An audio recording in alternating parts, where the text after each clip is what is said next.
Hello, everybody. Welcome to Catfish Weekly, episode 71. We're going to talk a little bit about the Fishing for Freedom, Bend Area Care Tournament, a few other things that are kind of going on the past week that we've seen. Um, Welcome, everybody. Hope you guys had a good week. It's been a nice weekend for some fishing. Hopefully, you guys got out there and did some. But I know that Chuck has been posting a little bit on Facebook about some issues, and if you want, Chuck, you can go ahead and get us rolling and talk about those a little bit. Oh, the past few days I've been seeing. I guess I got friend with a guide that he's on one of the small rivers in southeast Texas that have the large alligator gar. And I just kept seeing pictures of him pulling them up on the bank and letting them go and everything, and then um, then I seen some pictures earlier today of some in the back of a pickup truck. It wasn't his post or anything, and these fish are 150, 200 pounds. And I just didn't understand why people would want to keep them. I've never heard anybody eating them. Um, you know, eh, and I've seen the the geographic map of of where they're secluded to now. There's not very many rivers that have the real alligator gar. Most of the ones we see are long nosed gar and spotted gar. They don't have the real wide snout. They don't get 150, 200 pounds. A lot of people confuse the long nosed gar and say they're alligator gars, but they're not. And I've been seeing these real alligator gars up in the back of pickup trucks, 7, 8 foot long. I don't know what they would want to do with them or anything, but it seems like to me, if I lived in an area that produced a fish like that, that would be something that I would want to go out on the weekends and with my friends and have fun, doing some catch and release, getting some pictures taken with them and stuff. And if they're taking these large fish out, um, from what I've heard, they're not big uh, reproducers. The alligator gar aren't. They're not like the other type gar that are a dime a dozen. A lot of these lakes really need thinned out on these spotted gars and long nosed gars. And if you're out in the spring and you see them rolling in the shad and see them up in the flats, the shallow flats rolling and stuff right before dark, you'll really see how many there is in your lakes and rivers. So, that's some of the stuff the bow fishers can go out, and clean up a little bit. If your lake needs that as a selective harvest, to weed them out a little bit. But these alligator gars, they're almost prehistoric, and they're something that need to be around for, other generations to be able to see and enjoy. So I just thought I'd bring that up. I And think I seen that picture. I mean, it looked like a giant fish, and he's got it laying almost between his legs or on his legs in the back of the truck. yes. Yeah, is the alligator gar? Does it take them like a blue cat? I mean, at 150, 200 pounds, are these like 30 and 40-year-old fish, or are they real fast growers, or do you know? Oh no, they're ancient fish. They are very, very old fish. Yeah, and just like with any fish, I would imagine that them giant fish like that. That's not, even if people ate them, that's not a good eating type fish. Them smaller ones are probably going to be the ones that you would want to look at to eat. And being a catfish group that is very much about selective harvest and talking about our conservation issues, um, it's important that I guarantee there's probably organizations out there that are for the conservation of that alligator gar, especially if they're they're not great breeders like you were saying, and if we can back them up and help spread that word for them as well, that's just allies that we have helping us with catfish. Seeing what we've done for them, they can return the favor and help us out with spreading knowledge. Yeah, these guides, they'll get out and take guys out to get a fish of a lifetime, and that they know where these deep holes are, and they take these guys out and they take them over to the bank, and these big old 150, 200 pound fish, and they treat them like babies. They use slings. Revive them before they release them. Keep them washed down with buckets of water, and just take really good care of them. I don't know how bad that they sore lip and if they can catch the same ones over and over. A lot of these rivers do hold, a good amount of them. I don't see any of these rivers being a real danger. A lot of places say that, that they're scared that they're going to bite their kids and stuff. But some of these pictures I've seen and the videos I've seen, some of these rivers are so muddy red, you couldn't see your hand under the water an inch. And, I don't see how anybody would be swimming or, you know, um, some people may tube down those rivers and stuff, but, most of the rivers I seen, they were, really muddy type rivers and stuff. Well, one thing about that, a trophy fish or a breeding size fish really doesn't matter if it's a catfish or an alligator gar or um, what it is. If it's a trophy fish or a breeder, it's a trophy or a breeder uh, anywhere in the world. Now, my understanding, and after we talked about that this morning, or I seen your post, um, I seen a picture of all the places that alligator gar used to be. And it was a lot of the southern and mid United States places. And now there's just a very few select rivers that they're still on. And to my knowledge, there's no documentations of them ever attacking a person, child, or anything like that. They eat fish. They stay in those rivers. They really don't bother anything. And to lose a great fighting fish like that, it's just unbelievable that people would take those out of there. And from what I gather, people do eat them, but the number of people that eat them is very, very low. And one of the reasons is because once the water temperature gets warm, the meat, you can't preserve it long enough to keep it good. As long as you keep them cold or get them cut and put right in on ice or something, they're okay. But the majority of people don't eat them to start with, and the ones that do, they try to keep them cooled off. And when you're talking about dressing a fish of that size, there's no way that you can get it cleaned up and get it done if it has to stay cool in time to save it all. There's going to be a certain amount of waste, and that's a shame to see that happen. Yeah, these guys, they don't even try to get them in the boat if they're up to a certain size. They'll just put a rope around their mouth, kind of like the way you see people handle alligators, and they'll just get them over to the bank to a place where they can beach the boat and just get some good pictures after the fight. And these are really pretty sharp game fish. I've seen some shows where they've come completely out of the water, dancing like you would see sailfish or tarpon do. So they're really good fighters and stuff. They're probably just like any other large catfish. If you don't, fight them right and stuff, they'll probably get overstressed out. And you'd want to revive them right and all that stuff. But these guides, they have it down, and that's kind of a lifestyle for them and a way of income. And they hate to see these guys keeping these large fish too.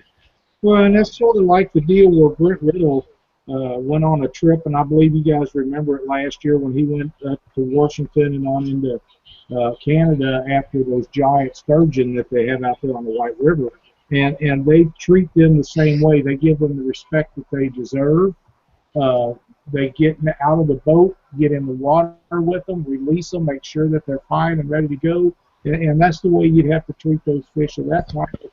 You can't afford to lose things like that, and generations to come will never get to see them.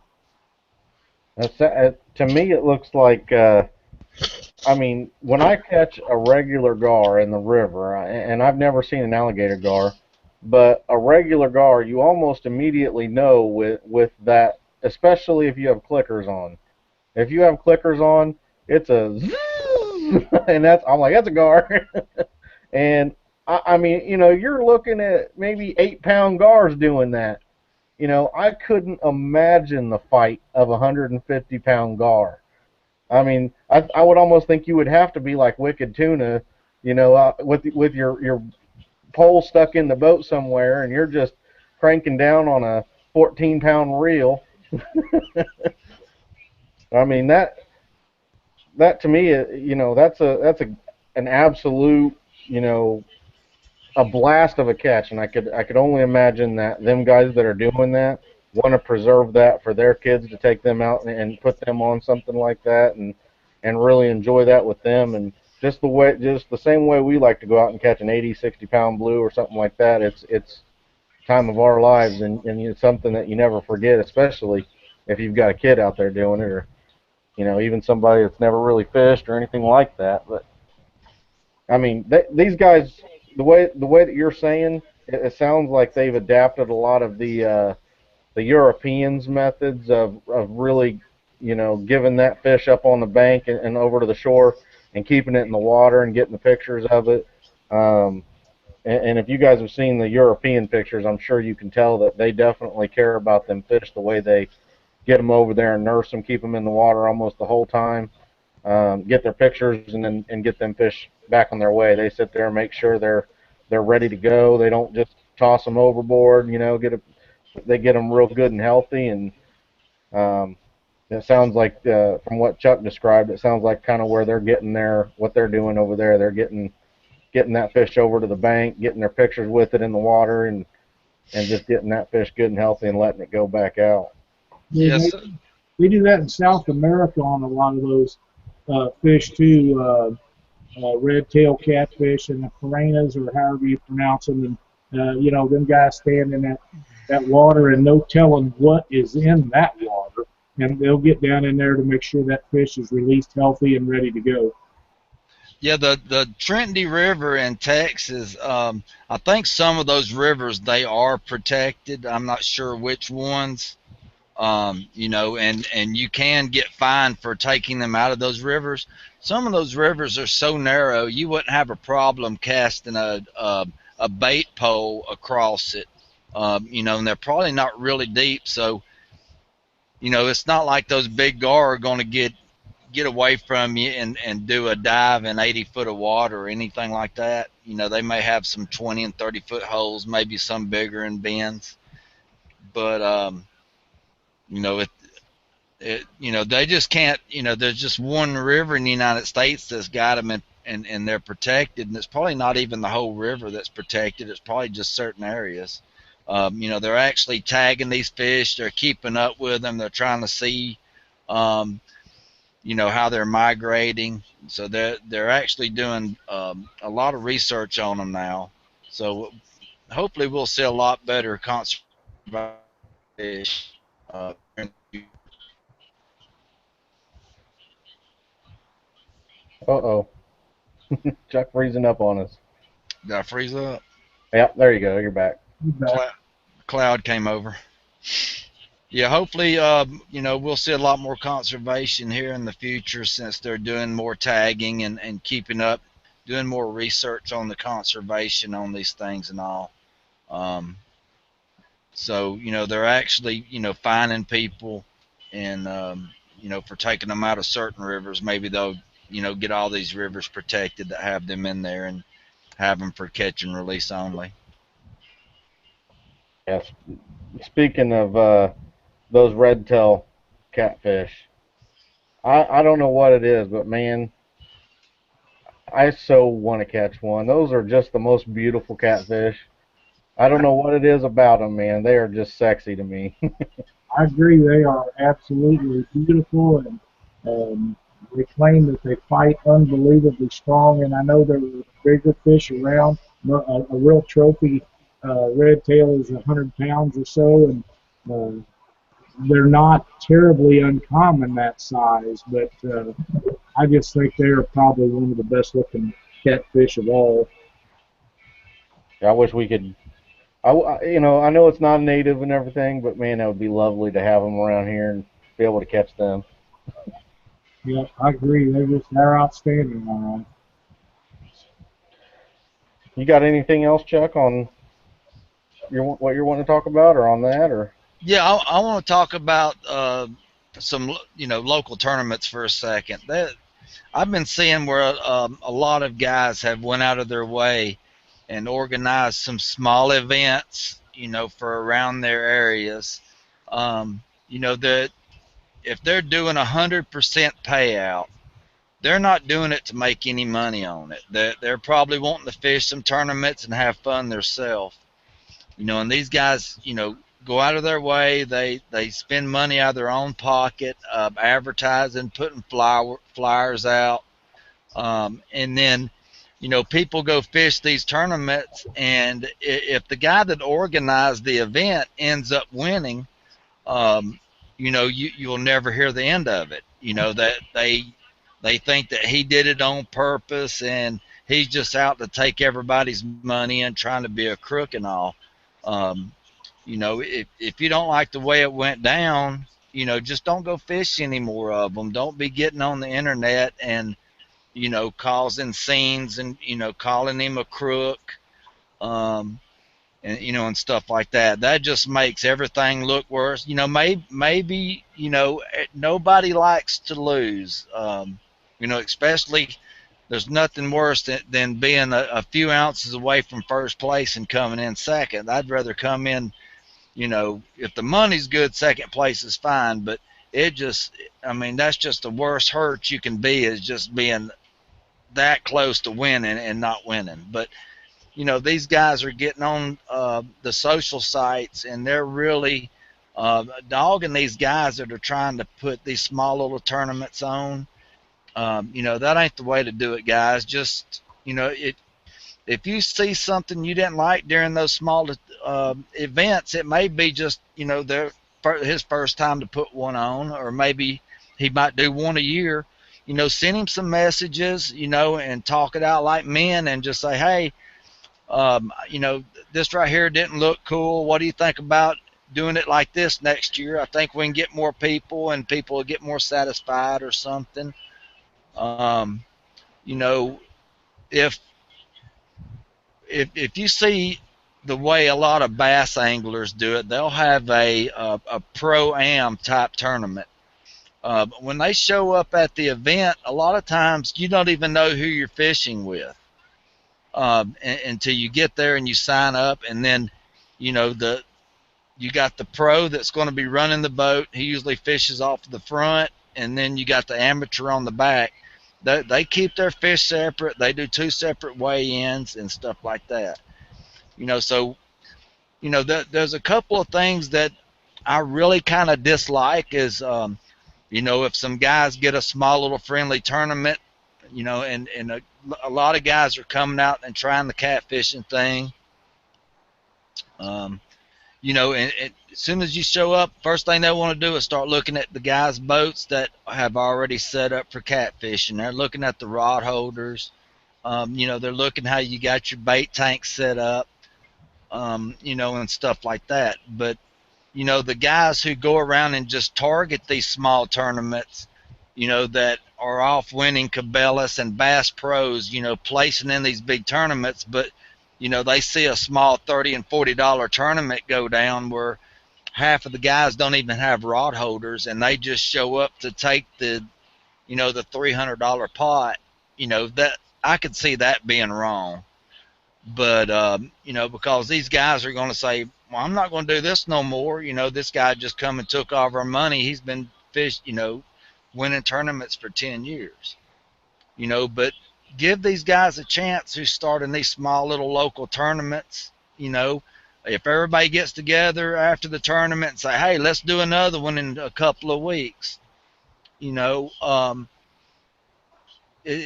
everybody will have a chance to win them. So when these guys go out of their way, spend a lot of money and a lot of their time to organize these tournaments, if they do end up winning, coming in first, second, or third, they probably had to work harder to get that than anybody else out there, because they probably left the boat ramp later than everybody else. They probably had to show up to the boat ramp earlier. So the guys in y'all's areas that are putting these on, if everybody work together and just get along with them, and everybody can get some nice little trails around their area. and there's no use to a lot of bickering going on because of it. Well, those people should be thankful that those people spend the time and effort and energy and their own money to do that. We run trails for 9 years, and we're consistently leaving out anywhere from an hour and a half before and after everybody else did, and coming in 1 to 2 hours earlier to set up, depending on the size of the tournament, all the stuff. And sometimes we paid our entry fee and we didn't even go out. But if it was a big tournament where we had lots of entries, we didn't even leave. We drag our boat down there and haul it around and spend the extra gas and everything and pay the entry fee, and then decide at the last minute that it was too big of a deal. We couldn't afford to be gone away from there because we had too much to do. So these guys have a lot of stuff that they got going on that people don't realize, and the only thing that they're worried about is, well, he won a lick. Well, he's just like everybody else. Them people earned that spot, whether it was first, second, or third, or last. They worked very hard to get that position, and you guys should just be thankful that they spend their time and effort and energy to put those on. Yeah, I'd say even you said 100% payback, even if it's 90 or 95%. That tip 5-10% that helps cover buying scales, buying buckets, things that go along with running a tournament, getting some flyers printed up and put out in bait shops. There's nothing wrong with a guy, trying to break even just on holding a fun tournament with some people. And I don't know anybody who would want to just host tournaments and not go out and fish them. I mean, I think Aaron Wheatley probably is, you know, pulling his hair out and just going, man, I wish I was out there. There's all my friends out here fishing this Monsters on the Ohio. They're all probably catching 80-pound fish, and I could be out there doing it. And I'm up here getting everybody ready. I'm sure he's busy, but I know he wants to be out there. I mean, that's when the guys don't go out there, it's very commendable and it's very hard for them. And realize that the guys, not everybody is going to be able to do that on the bigger tournaments. Most of your tournament directors won't, but on smaller tournaments where you have 30 boats or less, 40 boats or less, something where you got a trail all the time, your tournament directors, your presidents of the clubs, whatever, they're all in catfishing to catfish. And if you're worried about them cheating or something, you should worry about everybody else cheating too. Anybody could do it at any point. Um, and it's nothing that you should worry about. I mean, they're like Chuck said, they're at a disadvantage. They're leaving later. Really, if you have a tournament director that places in the money, you really should give them more props. They they, Right. they worked harder.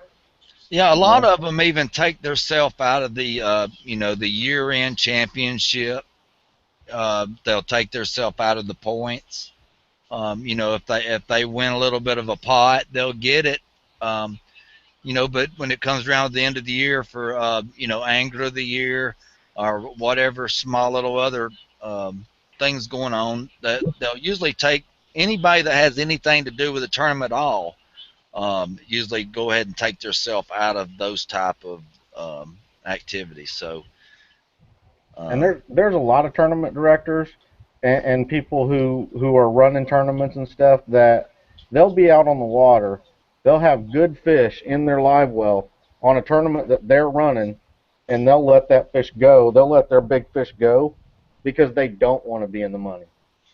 They're I know a lot of guys that they're not going to go fish their normal spots because it's their home lake. They're not gonna they're not gonna weigh in the fish. They put their money in just to be out there to fish with everybody else and throw a good tournament, and they put fish back so they don't get into the money. I know guys that do that. That's you gotta respect these guys, and if they do it one time, get in the money, just give them the props and don't accuse them of cheating or get mad at them or start throwing a temper tantrum at weigh in. They got a lot of stuff to deal with, and they really worked hard to do what they did. that's all I have on those issues, guys. Um, we got some people in chat. We got Heath that says Or weigh a fish through the net. Night. What's through the that? night. Through the night. Oh, through the night. Weigh fish. Yeah, yeah. Go. Yeah, yeah. They're leaving their spots. They're going back to weigh in a ramp or whatever. They're weighing fish in, so that way people can, make sure the fish stays alive and healthy. And then, they might have a 15-minute boat ride there, or they got to tow a boat that might take them 45 minutes or an hour and a half out of their night. They're definitely not at an advantage for running a tournament. They're a disadvantage, and if they would happen to do good, give them the props. Justin Browning says there's some that set it up in favor for them. I'm sure that's true. Um, I think if you're fishing a tournament where you've got a tournament director setting it up in favor for him, and it's on a consistent basis, that tournament's probably not going to grow at all. In matter of fact, it's going to shrink real quick. Um, People will catch on to that kind of stuff pretty quick, and um, there is definitely. I'm sure it happens, but I don't think that they last a super long time, especially if people really can easily tell what that tournament director is doing.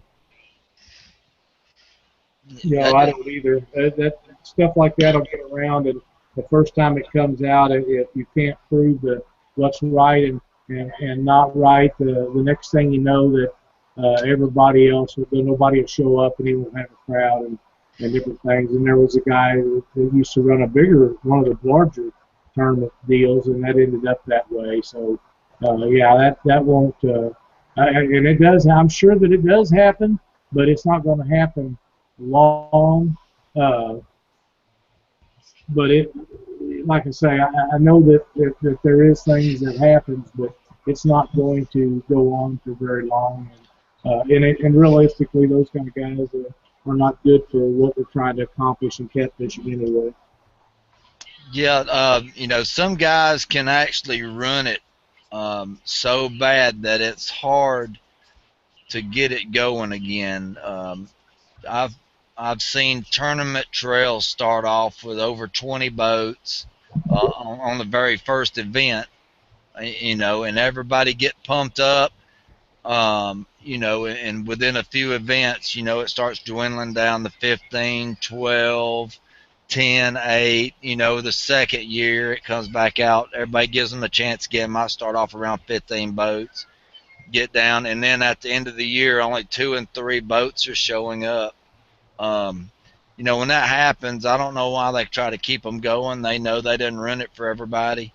I guess they're just trying to stick it out for their sponsors because they've, usually got people they got to take care of. They're getting stuff they got to give away at the tournaments, and they're trying to keep all that hit out. But after a trail like that goes through, and it ruins the whole aspect of everything. When somebody steps up and tries to do it right, a lot of times they think same o same o. I'm not going to go through this again. It's going to be exactly the same. And I've seen it happen here locally where we're at, and it's a shame that I know at least 10 teams that was fishing regularly about 3 or 4 years ago that I have not seen at a tournament one time in the past 2 years.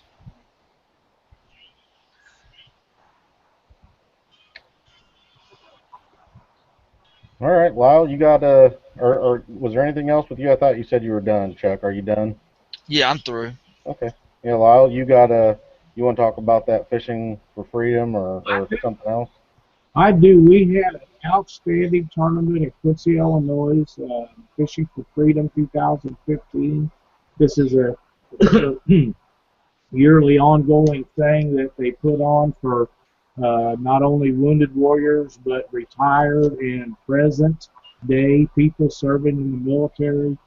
Um, we talk a lot on here about Aaron and Monsters of the Ohio. This is in that level of quality of a tournament. It is run extremely well. It's very well organized. It's not for money. You don't receive any money. You don't pay any entry fee. You tell them that you are going to be there, and you designate whether you're going to be fishing Truman Lake or the rivers, Mississippi River. You tell them if you are going to be fishing for bass or crappie or catfish, and they hook you up with a soldier or military personnel, not necessarily Army, uh, of all branches, and they will put a person in the boat with you, and it is absolutely the most fun thing you could possibly do. And it's a small way to give back to what these guys put out for all of us. It's really a fun deal, and I wanted to go over a couple of things. One of them being what I know about who won what. Um, we took out, Cindy and I took out, last year we took out a gentleman by the name of Lyle Axon. He films for um, Bushwhacker Outdoors. He is also a military gentleman in Fort Leonard Wood, been down there for, I believe he told me, 4 years. So, you know, he is the greatest guy you ever want to be in the boat with. We had a great time last year, and we decided we'd hook up again and try to film the all the second time, and a couple weeks before. And I think I mentioned this last week, but anyhow, I'll go through it again. He had a friend of his that was also a career military gentleman that lost his life to cancer, and Lyle donated his trip to this gentleman, Jerry McLaughlin's 16-year-old daughter. So we had the privilege of taking Abby out with us in the boat, and we met up with them Saturday and took them out. And I have a great friend, John Nordyke, that donated his time. He'd been for work. He'd been overseas and in Germany for a few weeks and wasn't sure he's going to be back in time to go on the Fishing for Freedom deal. And he did get back in time, and he took our soldier and put him in the boat with him to do the filming alongside of us. And he gave up fishing and taking the guy out to be with us, and I can't thank him enough for what he done. It worked out extremely well. But we took Abby out, and John had them out Saturday, and he took them around. They caught some channel cat and made the trip from Hannibal to Quincy and had a good time. And then we took them out, and we didn't do any good in the tournament, but we did have Abby on a really nice, what I assume to be a flathead. It hit like a ton of bricks. It was in with live bait in front of a brush pile, and she's not a very big girl, and she couldn't get the rod out of the holder, and I was sitting in the front of the boat, and by the time I got back there, he done had her under that brush pile, and as I was trying to pull him out of there, there was big old chunks of brush and limbs coming out of that brush pile. It got broke off, and we didn't get to fish in the boat, but she knows exactly what them giants are like, and had a great time with those folks, and we went through the live.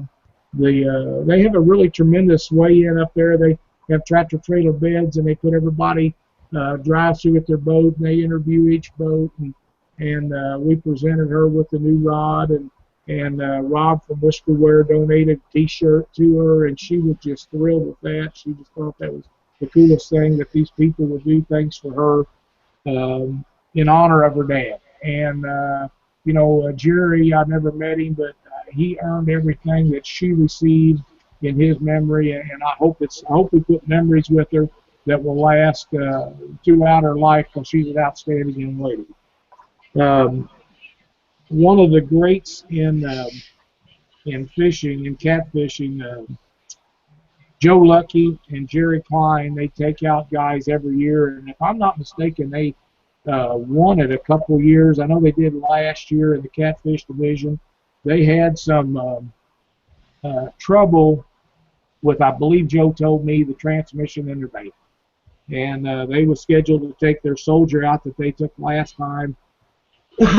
And with the vehicle problems they had, they couldn't take him out. And Mark Farrell, many of you know, one of the top tournament guys in our immediate area and anywhere as far as that goes, stepped up and not only took his military guy out, he took Joe and Jerry's guy in the boat with him, and Mark Farrell and Aaron Patrick, and I don't know what his other soldier's name was, won the catfish division with 32.5 pounds, and a big fish, a 16.55. And they fished pool 19 for you them that know the Mississippi River. Uh, Outstanding of him to take both those guys in his boat and put them on quality enough fish to win. I mean, Mark Pearl, my hats are off to you. I talked to Mark today. If he gets his move made, he's going to be on the show with us next week, and we'll go over how he did in the tournament and all the stuff with him. He's having some computer issues tonight, but we'll try to get him on next week and visit with him a little bit. In the catfish division, Ron King took Brad Bays out. They had 28.9 pounds. Now, remember, these aren't giant weights, but we're in the spawn here, and to get these fish is pretty good. Brad Tangy and Austin Weingarner, 17.65 with a big fish of 7.5, and Ron King's big fish was 12.15, and I believe all those big fish were flatheads. Jessica and Nick Kelly took out George Campos, 15.3 pounds, and Shannon Davis took out Bonnie and Alicia Zabusky. I'm guessing here, I'm not real sure I'm right on that, but they caught 14, right at 14.5 pounds. Those are your top 5 in the catch. I'm not going to go through the bass and the crappie divisions. I'd be here half the night. I don't want to take up the whole show, but there was some really good bass and crappie, and there was some a lot of high quality tournament fishermen and average everyday fishermen that do quite well in all divisions, whether it be bass, crappie, or catfish. I'm trying to think of the gentleman that has the outdoor show in Missouri. They was up there. They do a lot of crappie and bass fishing on their show, and it's a hunting and fishing show, and they done a show with Ryan Casey here not too long ago, and they come up and done some filming, and they took these guys out with them, and you know, this has become a huge thing in our area. And like I say, it does not cost an entry fee to get in the tournament. You don't win no money. They give you a meal the night before and put you in contact with your warrior. And I promise you, next year when it comes around, we'll be back. And anybody that has the time and ability needs to be involved with this. It's just way too much fun, and it's just something that we should do. We owe these people so much, and to give them this little bit, it is just warming to the heart, and I wouldn't miss it for the world. Yeah, I'm really let down. I wanted to do the tournament this year. Well, I know Jack Wright drove over from your area a couple of years ago, and his work schedule is like a lot of people's, and he hasn't been back yet. But you guys that live over there around Chris and stuff, you talk with Jack, and he'll tell you how much fun it is, and it is so much worth the drive. And Chris, I promise you, these guys will. You can't believe how excited they are to get into the boat with somebody and be taken out and spend your time and stuff. They're just so thankful to get to go. I know that you said that, like, last year the one guy had the problem with his transmission and stuff. How many of these veterans don't actually get to fish because there's not enough captains? Do you know? There is a certain amount every year that don't get to go. I believe, I don't quote me on this, but I believe there was around 200 people taken out this year. That would be the biggest event up there that I am aware of. They involve motorcycle bunches from all over, and they let you go out to different areas and launch your boats.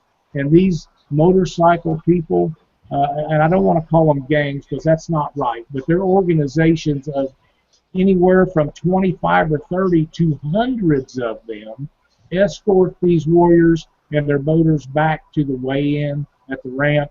And it's very impressive the way Quincy puts this on. They block off Front Street for the weigh-in. You just, until you see it, you can't imagine it. And I do have some video. As soon as we get it sorted out and I figure out how to do it, we'll get it up, and I'll post it for everybody to see. But it's quite an impressive event, and once you're here, you'll want to come back. So there's definitely a need for captains, and next Every year, yeah, definitely if you can do it. Um, all you're doing is taking a guy out that wants to be out on the boat and going fishing. And Yep. And they, if they want to catch fish, but if they don't, they're still just as happy because they got to go for a boat ride and they got to be with somebody that they wanted to be with anyhow, and it's just really cool. absolutely. How many people was in the catfish division, Lyle? How many I boats don't know, but a lot. was it? Yeah, they fished all the way from Keokuk, Iowa to Clarksville Dam, and I don't know how far that is, but you have the Keokuk Dam, you have Canton, Quincy, Saberton, and so you got 5 dams of water that you can fish. And there was boats in every spot, and we seen a lot of boats. We fished below the Quincy Dam. It's not one of the places known for a lot of large fish, but we thought we could put her on some fish. The thing that really was a savior for us, there was a big storm moving through. Of course, we didn't want to put this little girl in a dangerous position, and from what I was told, up around Keokuk and above Canton there, they had severe uh, lightning and 60-mile-an-hour winds and pouring rain, and we didn't get into that. We had a lot of wind, but we didn't have the near the storms that they had up there, and I didn't want to do anything to put a young lady like that, do anything to her where turn her against fishing for the rest of her life. But come to find out, she was pretty up to speed on fishing anyhow. She'd been fishing a lot. She knew a lot more about it than I was aware of. Yeah, the hat you got on there, is that from this year? This is one for last year, but they had some this year also.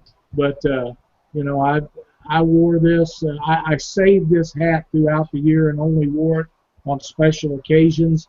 And everybody's been on me about my Cardinals hat being so nasty. To replace the Cardinals hat, I couldn't think of a better uh, piece of hat wear to wear than Fishing for Freedom. Cool. John says that every warrior that asks to fish gets to fish, even if they have to double or triple up in a boat sometimes. So that's a good thing. But yeah, I mean, it still doesn't negate the need for captains to go out there and get these guys in a boat, so that way they don't have to double or triple them up. Um, but it's cool that they do everything they can to make sure that every one of them guys that's there that wants to get out gets to go out and fish. I'd imagine they might not get to go for the species that they want, but if they want to fish, they get out. I'm sure that's all they care about too. See, I didn't realize that. That's a really good thing because I know I have talked to some guys in Texas that was wanting to come up from that, and I don't know if they made the trip. I didn't see them if they did, but I know that they do shut off at a certain amount if they don't have enough people to go. Justin Wolf informed me that Outdoors in the Heartland with Bob Richardson and Larry Woodward are the guys that was up there. I didn't get to speak with them. I had every intention of doing so. There was a lot of high talented bass guys there. Guido Higdon was there. It just don't get a whole lot tougher than guys like that when it comes to these deals. And like I say, Joe Lucky and Jerry Klein, two of the top fishermen in the area. Mark Farrell is, if you go to the tournament and Mark Farrell's in there, you almost just need to give him your money. That's the caliber of people that go out for this event, and it's just so worthwhile. And no stink bait in. I wouldn't let John give us any stink bait. He took all the fishing worms and wouldn't let me have those. But he tried to share that stink bait. But I tell you, boys, the only thing that I found stink bait good for is if you got a guy in the boat with you, and you can open a can of that up and set it behind him, and he don't know it's there, and just leave it open, go to the end of the other end of the boat, watch the reaction. That's my favorite thing to do with stink. Cool. Got anything else? Well, I do have a couple other things, and I'll run through this stuff right quick. I read an article on Facebook last week about the Missouri Department of Conservation putting on a clinic to teach people how to trout. I'm absolutely in disbelief that they would do this. As hard as we push to salvage as many breeding size fish as we do, and complained to those guys, and the letters I wrote to them, and the amount of help that I have given them to try to get rules and regulations to help them along. And boys, I know some of you are listening because I know you listen every week. For us to work as hard to help these regulations get put into effect, and you've ignored the river systems, and now you're trying to teach people to take more of the breeders out of the water. I'm just appalled at that. I'm extremely disappointed in you guys, and I'm not telling you that I won't help you in the future, because I will. You know I will. But I'm really, really disappointed that you would pass this along. The trades like that should be passed down from generation to generations, and family members to family members. There's no reason for the government or organizations like the NBC to step in there and try to teach people how to do this. I see no reason for that. I'm just disbelief that you guys would try to put a clinic like that on, because those people are not going to try to catch eaten-sized fish. They're going to try to catch the big fish and never throw any of the big fish back, and that's wrong. Do you think that? I mean, I'd be worried that there's more in the works. There's something going on. The reason why they're trying to get these people to, like they're about to try to pull the Bay Area catfish thing, where they're going to call these fish, invasive species, and trying to do everything they can to eliminate them. Do you think that's something that might be? I really don't, and it may be something sort, in that area of stuff, but I don't believe it would be invasive species stuff, simply because, well, they're natural to all waters in Missouri. Channel cat, flatheads, and blues. They've always been here, always will be. But like I say, I'm in disbelief. I read, first was aware of that by a post that Brent had put up, and I have written letters, and usually I get responses right away. I have not had a response to this yet. Now, I don't know if they're embarrassed because of what they've done or what, but they should be. This is, like I say, and I'm not against people trot lining and jug lining and limb lining, but I don't believe that the conservation department should be teaching them how to do it. I believe that grandfathers and fathers and uncles should take kids out and teach them how to do it. And at the same time, if they get a 70-pound fish or a 50-pound flathead, then show them the right way to do it and release that fish, and keep the 2 or 3, 4 pounders, the 5 pounders, the 10 pound and under, and show them guys what selective harvest is about, and explain to them why you need to release these breeding size fish to carry on those quality genes for the next generation and their children and grandchildren. Yeah, the if you look at a positive and thinking positive of one of the reasons why they could be doing it, and this is just me, thinking about it in the devil's advocate kind of way. Maybe they've had a big problem with the illegal, bank lines and things like that, where they're not tagged, or they're, they can't do anything about it because they don't see the guys, and somebody came in and said, hey, they're doing it. It's at a level where it's getting to be kind of ridiculous. Maybe if we put a seminar together and we're teaching them the right ways, that these things will start to become a little more legal looking. They'll be tagged with names and addresses, and we can teach them about conservation and things like that while we're at it. And Well, I that's hope you're correct, and I hope that is the reason for it. I've not heard that response yet, but I do hope you're right about that, because uh, that would be the only reason I could possibly accept as plausible for what they've done. I mean, like I say, I know a lot of guys that trot line, and if they do it and use selective harvest methods, I have no problem with it, other than getting my prop in one once in a while, or catching my fishing line and hook on one. But if they would use the same things and pass the regulations on the rivers like we have on Lake Ozark and Truman, where you're allowed 1 or 2 fish over 34 inch, and have a slot limit, and release all of the the fish in that slot and keep the smaller eating size fish and not take all the breeders out. I have no problem with that because there's plenty of little fish and they're a lot better eating. I don't give a hoot what anybody says. You're not going to catch a big fish and it be as good as a small fish. There's no species on earth that we eat as people that is not like that, and catfish are no different. Yeah. Well, you got something else, or you got any more on that?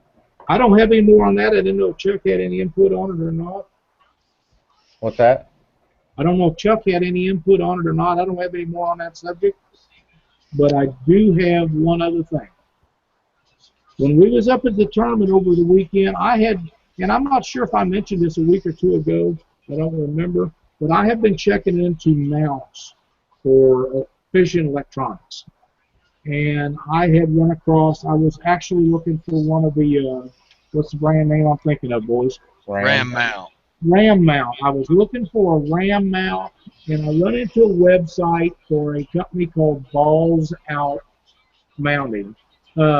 These guys are really kind of local to me. They're about 30 miles or so away from my house, and I meant to get a hold of them or whatever, and nothing had ever passed. Well, they have a silent auction up there, and they have a live auction at this Fishing for Freedom tournament. All the proceeds go to them guys putting these tournaments on for these gentlemen and ladies. And there happened to be a Balls Out mount up there. In fact, there was 3 of them there, and I only seen one.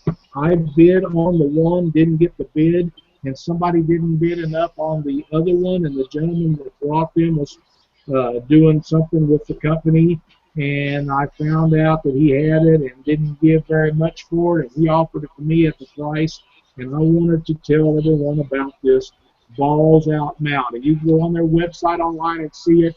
This is heads and tails the most quality mounting system for fishing electronics I have ever seen in my life.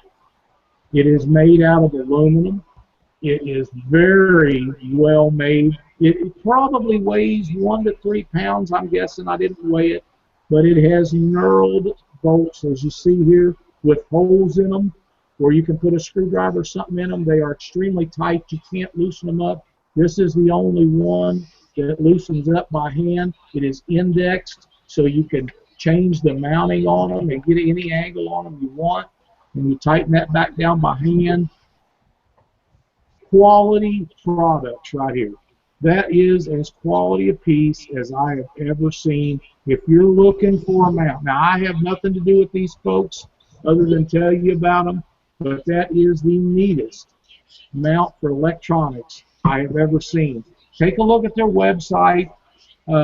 Whether they like them or not, or like you or not, then they need to. You need to tell them that you like their stuff. It's really, really a well-built product.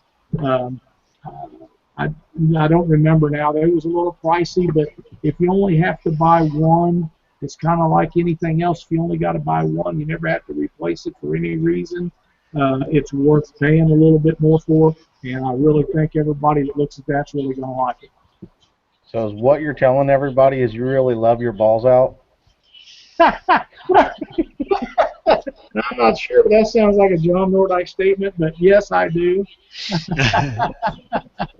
Well, I see it's a foot thing. I do like it. Yeah, I do. It is. It is a very quality piece, and if you guys get a chance, if you're looking for something like this, like I say, Catfish Weekly, myself personally, we none of us have anything to do with this company.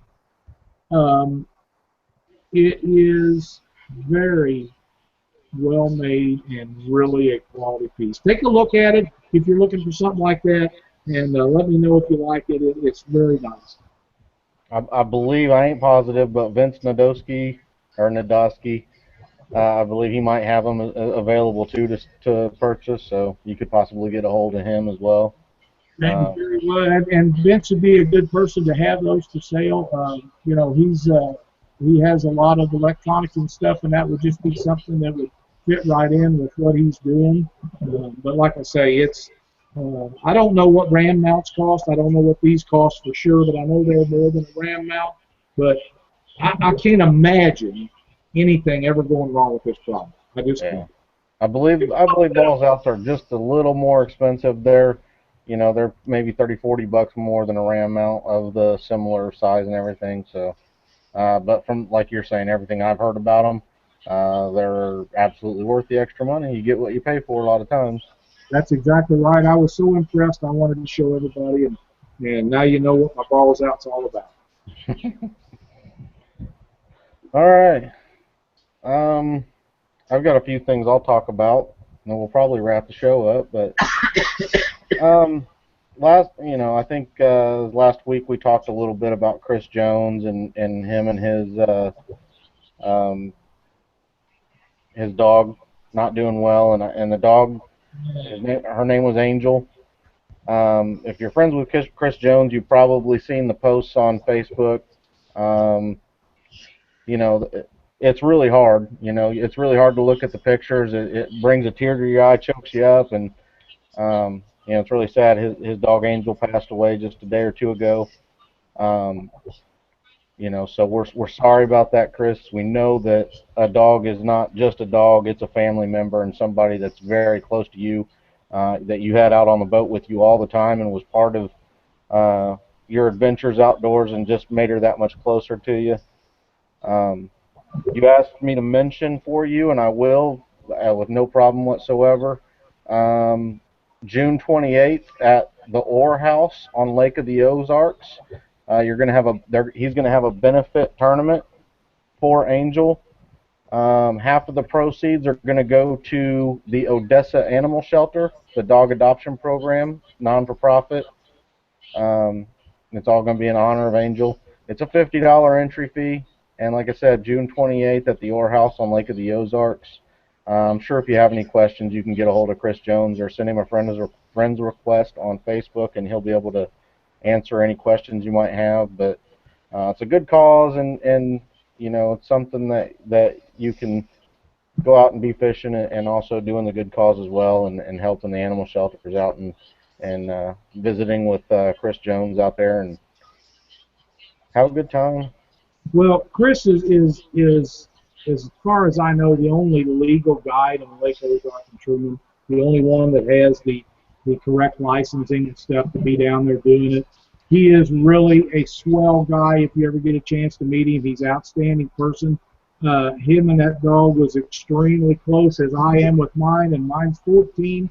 So I'm looking towards that happening one of these days. But Chris was with that dog nearly every day. He was on that water, and him doing this tournament and that money proceeds being going to this animal shelter is so worthwhile that if you're in the area, go down there and jump on board with it. And Chris is, like I say, he's a uh, county police officer, I believe, sergeant.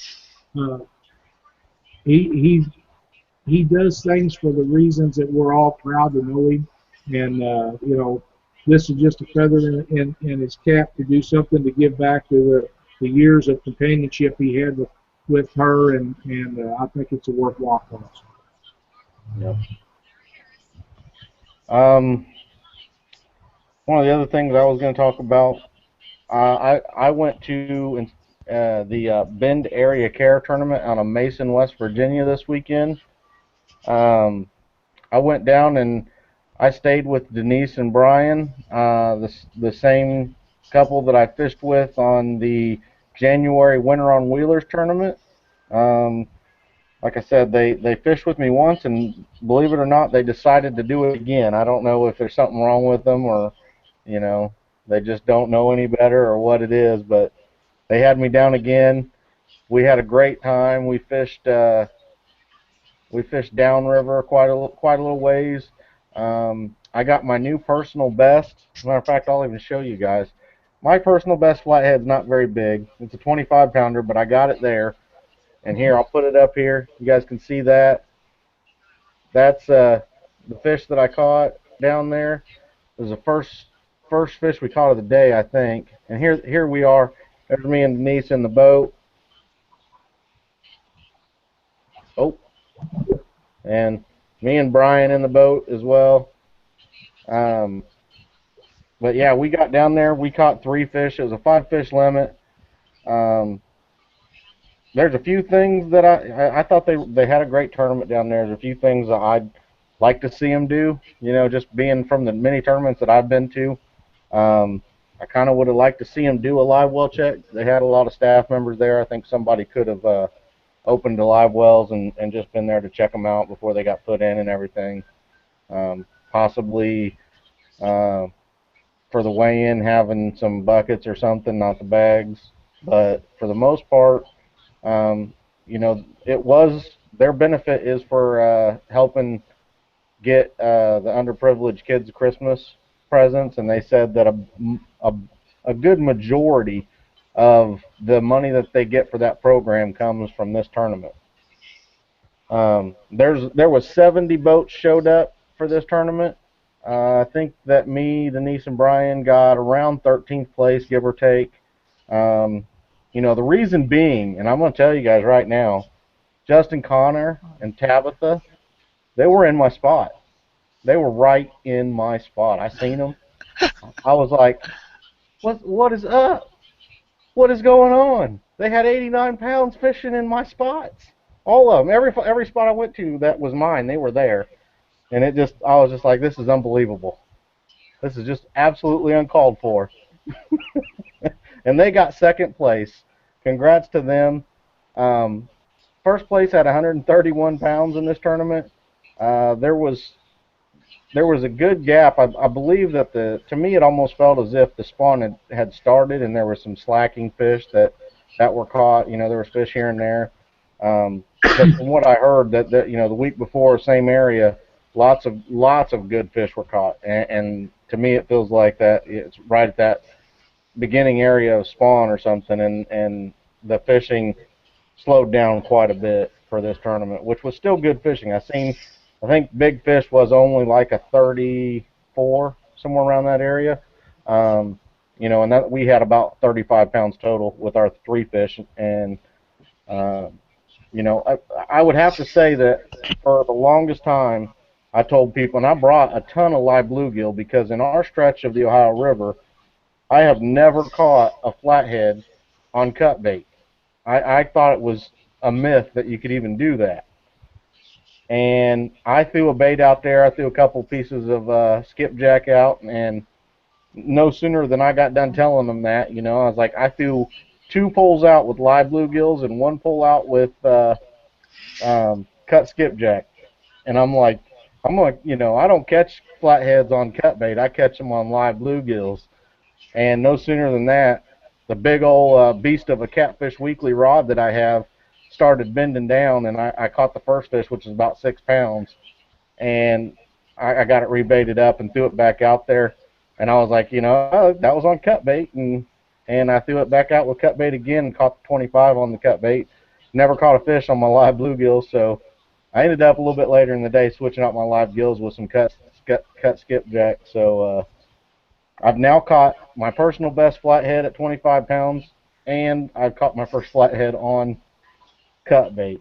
So it's pretty cool. Did y'all have good current? There was not a ton of current. It was more wind than anything. The day before, the wind was blowing opposite of the river. The day of the tournament, it turned directions and went right with the river. So it probably would have been a good drift. We never did drift. A lot of them don't drift out there. There's a lot of people that anchor up on the different holes, and that's what we did. Me being with Denise and Brian, where they fished a few of the spots down there before, we kind of went with spots that they've been at and tried to go with past experience and knowledge there instead of just sort of drifting around. Um, yeah, there's plenty of people that say, you know, they caught way more flatheads on cut bait than live, but it's never been my experience. You know, I've caught way more on live than I have on cut bait. I have to agree with you, but I did a few years ago. We was in a tournament on the Illinois River, and we caught 7 flatheads that night. Every one of them was on cut bait, and I've yet to catch them on cut bait since that day, but it does happen. But I also wanted to say that you know, at this Bend Area Care tournament, what I thought was really cool is um, they in the five, first through fifth place, two of the teams had a young kid on it. I believe the team in first place had a little girl on their team, probably 12 years old or so, 11 in that area. And the team in I think fourth or fifth place had a young boy on their team in that 12, 13 area. And it was real nice to see that there was kids out there partaking in the tournament, being involved, getting to be up on in front of everybody, getting a trophy and being recognized. It was pretty cool. I like seeing that. There was a couple people that came up to me, shook my hand, said, it was nice to meet me. They watch a show. I appreciate that. Like I said, if you guys ever see any of us at a tournament, walk up to us, talk to us a little bit. We're not gonna bite. We're not stuck up. None of that stuff. So come say hello. Shoot the bull with us for a little bit. But for the most part, I had a great time. Next year, if it turns out where it's probably on the same day as the Fishing for Freedom, I had actually planned on going to the Fishing for Freedom, so I'll be at Fishing for Freedom next year. I'll need to get it in my phone and plan for it a little better. But it's a great tournament. Depending on where you're at and where you feel like driving to, that's two great tournaments that you can go to on that week if that's the same time every month of it, every year. So. One thing, Chris, that I forgot to mention that I want to bring up is, I've often wondered why they put that Fishing for Freedom tournament on the first weekend in June every year. And the reason is Illinois and Missouri both offer a free fishing weekend for anyone that fishes the water in Missouri or Illinois. You do not have to have a license for that weekend, and that is the reason why that tournament is on that weekend every year. Yeah. Um, I think that's all I have for tonight. Do you guys have anything else? Uh, we've had we've had a request to talk about hydration while on the water, and trying to stay cool in the boat on these hot days. Uh, I can do a little bit of input on that. Speaking from a two-time um, heat exhaustion casualty at Desert Storm, it's no fun. Um, you have got to force hydrate. Even if you don't think you need to be drinking water, you need to get ahead of it. 8, 9, or 10 in the morning, you need to almost feel bloated from liquids, because when that temperature gets hot and you're out in that boat and out in the middle of that lake, all that reflection is really hot. You don't have to quick, very fast. So and that's also part of teamwork when you're out in a tournament, because you never have enough time in a tournament. 8 hours seems like 2 hours, and it just seems like you don't have enough time to get to the cooler and take time to drink that water. So the teammates need to stay on each other about, hey, hand me a drink. If you drink anything, grab us a drink. Let's drink some water real quick and stay on it. And another thing that I've seen that helps me big time, me and Leanne invested in some Frog Tog chili pad cooling towels. And you put them around your neck, and they will cool the blood going through your artery that goes up to your brain, and it'll help cool your blood off. And as your blood circulating through your body, and it drops your internal temperature down, and it really helps when you're out on the hot lake. Um, and that's probably one of the best $15 I've ever spent. And I've seen them down around 7 or 8. Um, I think there's different types. Some aren't as big as the others, but that's the little bit of input that I've got on there. The forced hydration is very important. Y'all got anything on that? Yeah, Go ahead. that that another point to that thing that what it sounds like, it does it block your neck from getting burnt too? Because a lot of times that's where you're getting sun at. So Oh yeah, it covers your neck pretty good. It's about the size of a regular size hand towel. yeah, Yeah, and you can dip it in your cooler water, or you can dip it in the lake. Either way, but I like dipping it in the cooler water and putting it around my neck. And at first it's really really cold, hard to get used to, but as it keeps that blood cool going up to your brain and circulating that cooler blood through your body, it really helps your comfort zone while you're out there. the other point I would say would be that when you're out there, bring water, not soda, not pop. Pop is going to dehydrate you more on them hot days than what water will. Water or Gatorade, I think, are going to be your two best bets to have on them really hot days out on a boat. They're going to hydrate you better, make you feel better. And the only problem, is if you're like me and like what Chuck said, it's actually in a tournament. You got so many things going on in your head that sometimes you don't think about it. You don't worry about drinking, and next thing you know, you're getting lightheaded or you're not feeling well, and you really got to get yourself into that habit of taking at least a few good drinks of water every 45 minutes to an hour or so, and get into that habit.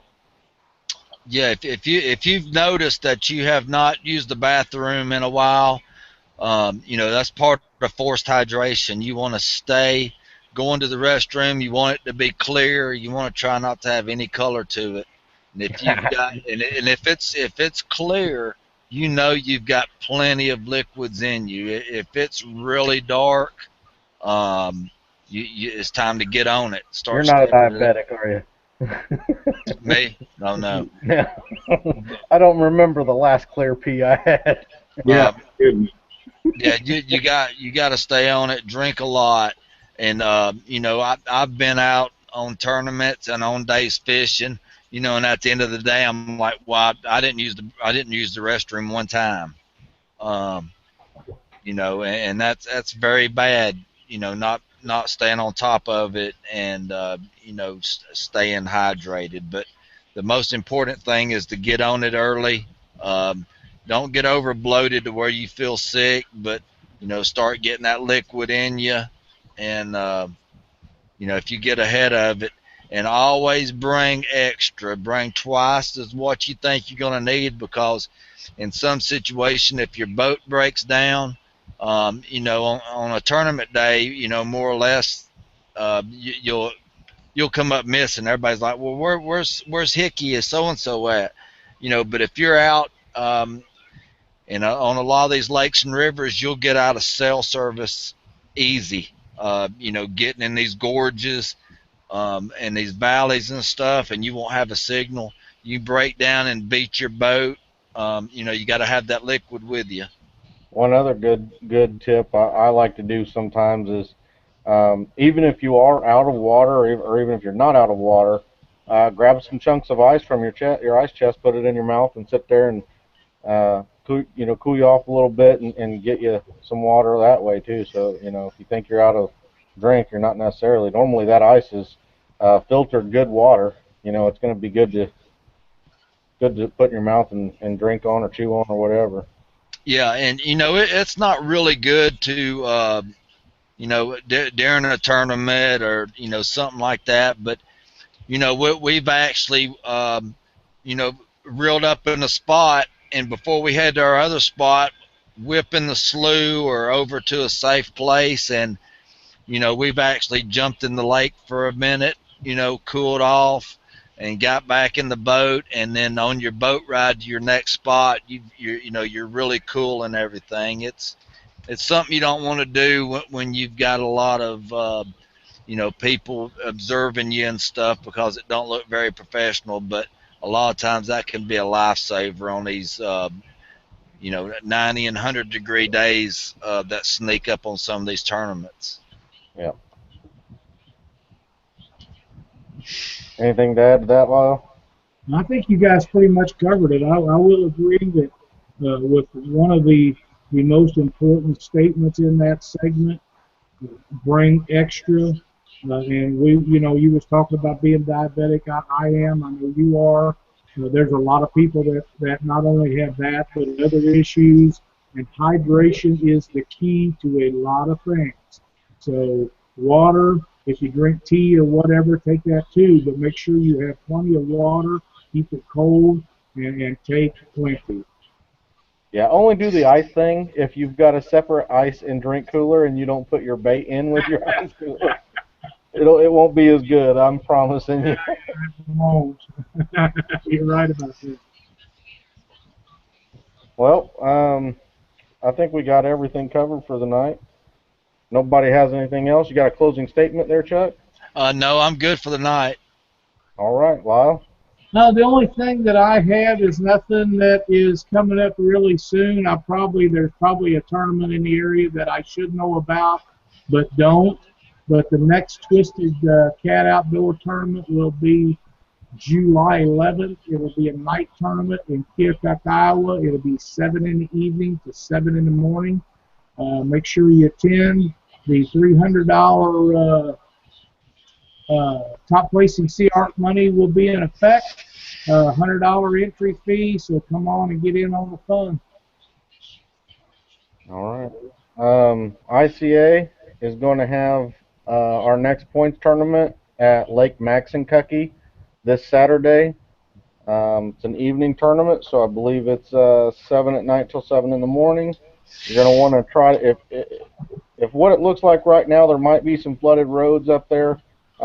If it's still possible to get there, um, you're going to want to leave a little bit early. You're going to want to leave maybe an hour and a half, 2 hours early, just in case you hit any detours for roads that might be flooded or anything like that.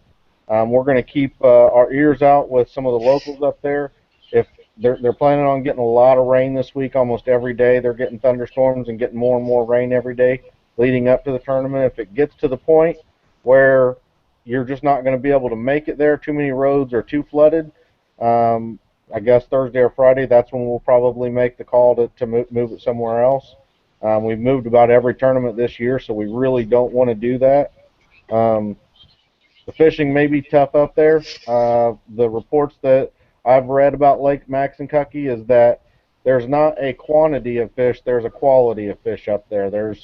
Um, it's probably not going to be a huge number of fish weighed in, but the ones that are going to be pretty good channels and flatheads. There is fish up there, whether they're in the spawn or not or anything. Doesn't matter to us. That's everybody's going to be fishing the same conditions and dealing with the same things, and that's one of the reasons why the ICA is a great trail. Is that we don't fish one place, and or one person or one group of people have a distinct advantage for being that being their local body of water. We go all over the place fishing lakes and rivers and really challenging our skills and fishing new bodies of water. That's what a lot of us really enjoy doing. So um, show up.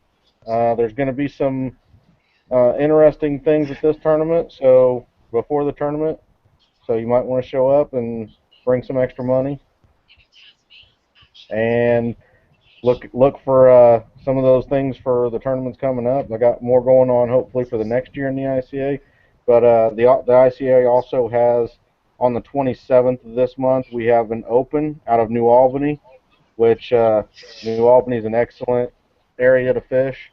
There's a lot of good fish caught out of that pool. So if you can make it to that. Also, this tournament coming up this weekend, if you guys seen, I posted the ICA. The membership fee for the rest of this year is only $5. We just want to get some more people out and test in the ICA. Hopefully, maybe fish with us the rest of this year or next year. So you can show up, and it's a $60 entry fee, and membership's a $5. So come out and fish with us and have a good time. I believe that's all I have. Don't do what Tabitha and Justin did and fish in my spot, you guys. Stay out of it.